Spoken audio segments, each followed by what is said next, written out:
Contexto de Mercadotecnia con Jorge Reyes Casas. Y le damos la bienvenida con mucho gusto a Jorge Reyes para iniciar la semana hablando de mercadotecnia. Jorge, bienvenido, buenos días. ¿Qué tal, Diana? ¿Cómo estás? Marcela Lee, con gusto saludarlos como todos los lunes tocando temas de mercadotecnia. Y el día de hoy les voy a hablar de un tema relacionado con otros temas que hemos tocado, con otro tema más bien que hemos tocado en ocasiones anteriores, que es el caso de los millennials. De ellos hemos hablado primero de cómo entenderlos, de cómo venderles, de cómo han cambiado el consumo, por ejemplo, en los centros de las ciudades. Han sido un tema recurrente en el contexto de la mercadotecnia. Y de hecho, para los que no nos han escuchado, bueno, los millennials son aquellos chicos que nacieron entre 1980 y 1995 y en este momento representan el 30% de la fuerza laboral del mundo, ¿no? Y realmente yo les quiero hacer una pregunta. Cuando yo les dije millennials, por lo general nosotros pensamos en el joven que anda con barba y que trae su propia música, el tipo hipster, y que trae pensamientos un poquito modernos y diferentes, ¿no? O sea, de hecho se suele hablar de jóvenes entregados a sus celulares y a la red, que no hacen nada sin estar al pendiente de lo que pasa online, y que rechazan elementos tradicionales como por ejemplo, comprarse una casa, conseguir un carro, o pues pedir una hipoteca, ¿no? Son consumidores que viven en una especie de eterna juventud, al menos en los estilos de las marcas y en los análisis sobre cómo son y qué quieren. Siempre pensamos en jóvenes. Y de hecho, pensamos también en aquellos jóvenes que hacen todo para sentirse libres y que no les gusta el trabajo rudo, sino hacer las cosas inteligentemente sin trabajar tanto, ¿no? Entonces, en estas historias parece que la generación millennial se hubiera quedado congelada en el tiempo, en una especie de veintitantos, ¿no? Eternos. Pero lo cierto es que el tiempo pasa para todo el mundo, incluyendo los millennials, y el paso del tiempo cambia también el ciclo de vida familiar. Lo importante es que las marcas y los mercadólogos y las personas que tienen empresas deben de ser capaces de adelantarse a esos nuevos intereses y sobre todo que sean capaces de ver cómo están respondiendo este grupo poblacional a los nuevos escenarios de vida. Y uno de los escenarios que muchas de las personas llegamos o van a llegar a tener es el de tener hijos, ¿no? A medida que pasa el tiempo es más probable que estos millennials analizados dejen de tener 20 años, empiecen a tener 30 y tantos, y entren en la franja demográfica en la que la gente suele tener hijos. La pregunta más importante para todos nosotros que estamos en esto de la mercadotecnia es ¿cómo son estos padres millennials, no? Y ya ven que pues ando investigando de aquí y de allá, me encontré un estudio de una empresa que se llama CrowdTap, que la verdad yo nunca había oído hablar de ella. Es una empresa de investigación nombrada como una de las marcas de mercadotecnia e investigación con mayor crecimiento entre las 500 de INC. Y lo cierto es que los padres millennials no son una rareza.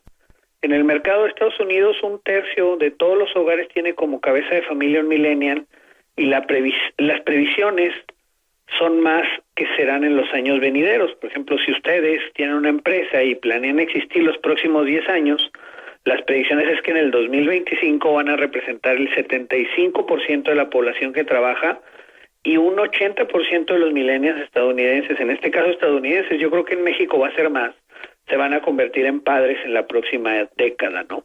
Ojo, un 80% en los próximos 10 años. Entonces, si tu negocio tiene algo que venderle a un padre de familia, pues dentro de los próximos 10 años tu negocio va a requerir ¿cómo le llamaremos?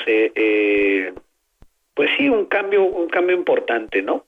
Entonces los padres son uno de los mercados más interesantes para las marcas, ya que están, por así decirlo, obligados a gastar, y me oigo muy sangrón diciendo esto, el que están obligados a gastar, pero la verdad, los niños llevan con sí una serie de gastos asociados que no se pueden evitar.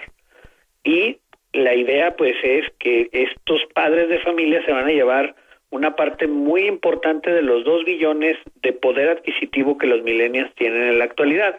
Ahorita los millennials están gastando en celulares, en computadoras, bueno, no todos, porque pues es desde 1980, imagínense, ya hay muchos padres millennials, pero algunos que no lo son ahorita están gastando en viajes, en tecnología, en cosas de ese tipo, pero yo digo que en los próximos años estos padres, vamos a ponerle 3, 4 años, van a estar gastando en pañales, en biberones, en escuelas, en kinders, en ese tipo de cosas, ¿no? Además, lo que supone ser buen padre o buena madre para los millennials lleva a pensar aún más que gastarán una parte de su presupuesto para sus hijos. De hecho, según este mismo estudio de Kraut, ser buenos padres significa para ellos estar ahí para tu familia y poner las necesidades de la familia por encima de las propias y del trabajo. O sea, nuestra generación era una generación que estaba acostumbrada a ir a trabajar de 9 a 2, de 4 a 7 y los sábados, etcétera, y estoy haciendo algo por mi familia porque estoy trabajando, mientras que el millennial dice, no, yo prefiero pasar más tiempo en mi casa con mi familia, verlos crecer, verlos disfrutar. Es un cambio de paradigma importante que parece algo sencillo, pero no lo es tan así, ¿no? Entonces, ¿cómo es la paternidad millennial? Según la encuesta, los millennials quieren estar más presentes en la vida de sus hijos, lo que hace la paternidad sea mucho más igualitaria que en generaciones anteriores. De hecho, si yo me imagino el representante millennial por excelencia es Mark Zuckerberg, este millonario dueño de Facebook y creador de Facebook.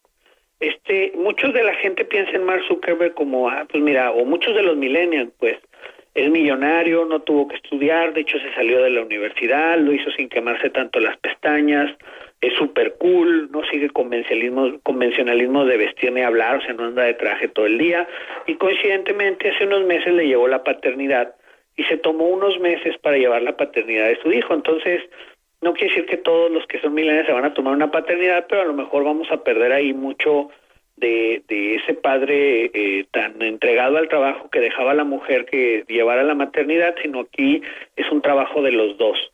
Y los valores de fuerza de mucho lucha de nuestra generación son diferentes a los de esta.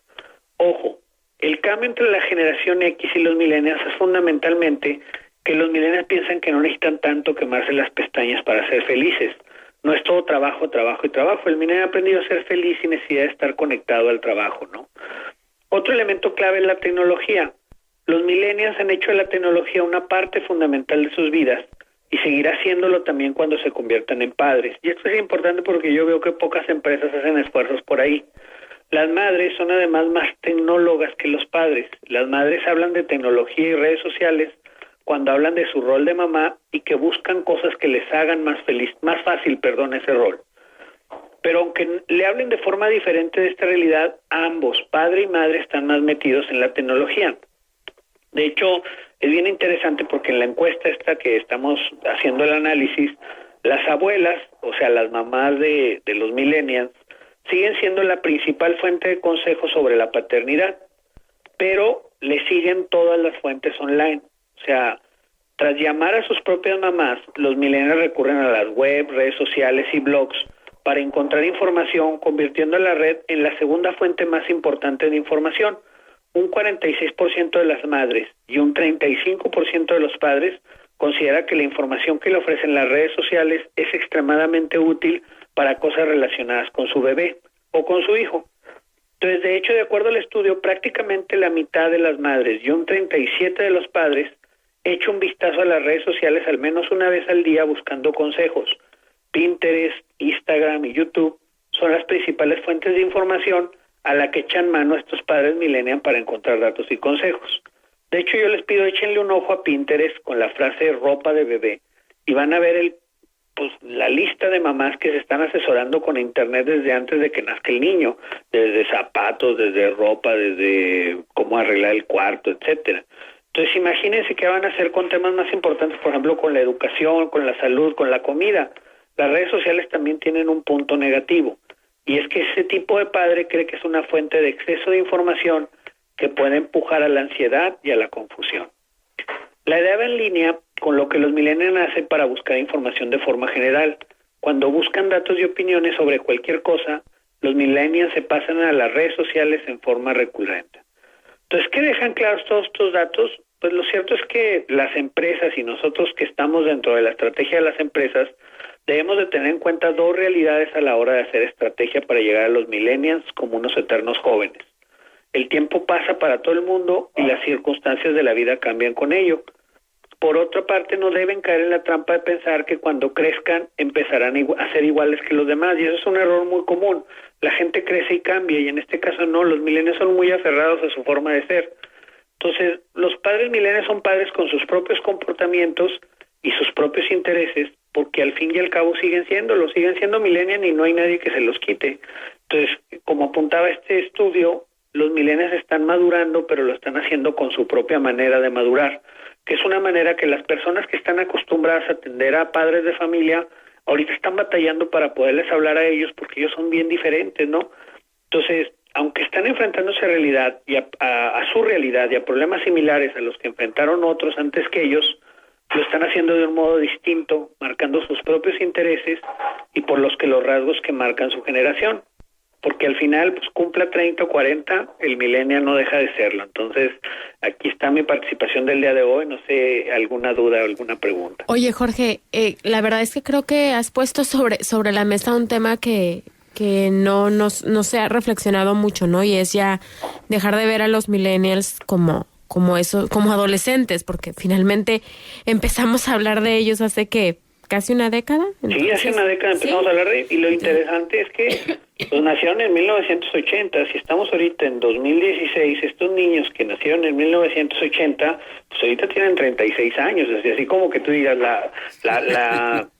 la franja más grande de edad de los millennials, pues es chavitos entre 28 y 36 años que ya tienen otros tipos de gastos, tienen otros tipos de compra. El problema es que nosotros seguimos sin entenderlos y estamos tratando de buscar por aquí y por acá cómo hacer para entenderlos. Incluyendo como a la última generación, ¿no? Los chicos ya más pegados al milenio que incluso pues estarán empezando o estarán por tener hijos con además otro comportamiento bien distinto. Y esto que dices al final sobre la incapacidad para comprenderlos me hace pensar algo que yo reflexionaba hace tiempo y compartía sobre cómo cierta generación, particularmente los millennials, finalmente estamos viendo modelos de negocio creados por millennials para millennials, porque pareciera que desde otras generaciones no está siendo posible como entender finalmente su comportamiento y entonces está generando como una economía ciertamente encapsulada en términos de comportamiento. No sé si compartas esto. Ahora que decías, ver el tema de la moda, de la comida, de los hábitos de salud, pues pareciera que todo el negocio alrededor de eso está creado por otras personas en el mismo rango de edad y de comportamiento. Sí, y las páginas web y las aplicaciones y todo esto, pues son, o sea, si tú das cuenta, ponle las 10 aplicaciones, los CEO de las 10 aplicaciones más importantes de Internet, vas a ver que el más grande debe tener a lo mejor unos 40, 45 años.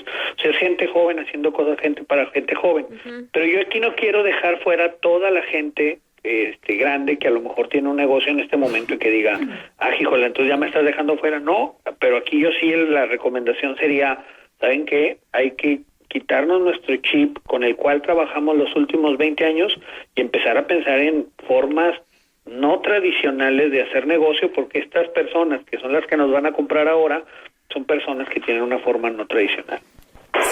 Sí, creo que finalmente el comportamiento y la disposición de gasto es algo bien interesante, ¿no, Jorge? Con esta generación, o sea, lo que para ellos es prioritario y están dispuestos a invertir en ello, que no necesariamente está siendo aprovechado por quien está haciendo negocios desde otras perspectivas. Efectivamente, sienten ellos que les hacen falta opciones para poder gastar, aunque sí tienen el recurso, pero no, nadie les está ofreciendo cosas en cuestiones como moda o como educación o como ese yo creo que hay un área de oportunidad ahí interesante. Sí, bien interesante. Pues muchas gracias, Jorge, muy buena reflexión de esta semana y gracias por estar con nosotros además el día de hoy en feriado. Sí, gracias a ustedes y aquí estamos a la hora. Déjanos el punto de contacto donde el público puede establecer comunicación. En nuestro Twitter, Jorge Reyes-77, ahí nos pueden encontrar. Y en nuestra página de internet www.adearmando, Edernesto, M de mamá, Edernesto, asesores.com. Muchísimas gracias, Jorge Reyes. Diana, un saludo a todos. Un saludo.